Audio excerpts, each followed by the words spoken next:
महाराष्ट्राच्या विधानसभेच्या निवडणुकीसाठी आपण या ठिकाणी एकत्र आलो.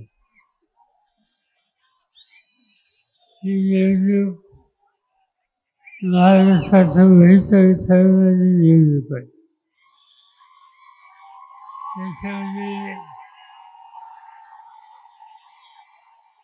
त्याच्यामध्ये माझा आणि जाहीर सभेचा आणि पावसाचा काही संबंध आहे.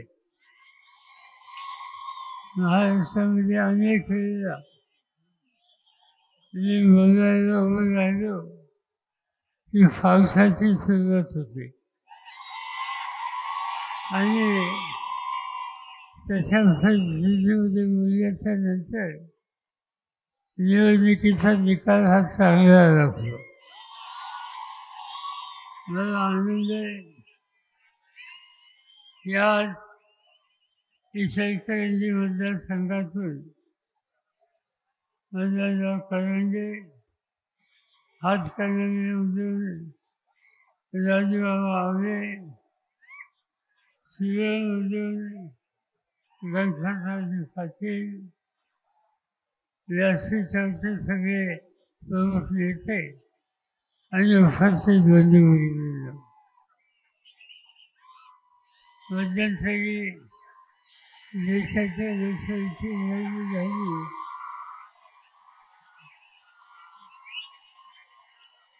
आता विधानसभेची निवडणूक आहे.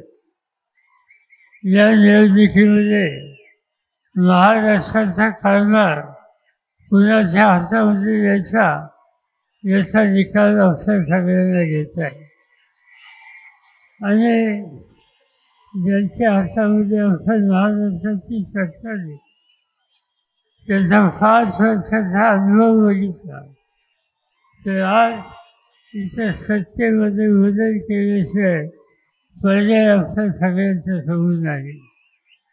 आणि तो सत्तेमध्ये बदल करायचा असेल तर महाविकास आघाडीचे उमेदवार मोठ्या मताने विजय करणं आणि महाराष्ट्राच्या राजकारणात बदल करणं हे ऐतिहासिक काम उद्याच्या 20 तारखेला तुम्हाला सगळ्यांना करायचे आहे. आणि म्हणून महाविकास आघाडीच्या उमेदवारांना मोठ्या मताने विजय करा. माझी खात्री आहे की महाराष्ट्र नाही. यापेक्षा अधिक या ठिकाणी बोलावं असं मला वाटत नाही. भर पावसामध्ये तुम्ही या ठिकाणी आलात, आम्हाला लोकांची भूमिका समजून घेण्याची तयारी राहील त्याबद्दल तुम्हाला सगळ्यांना लाख लाख धन्यवाद.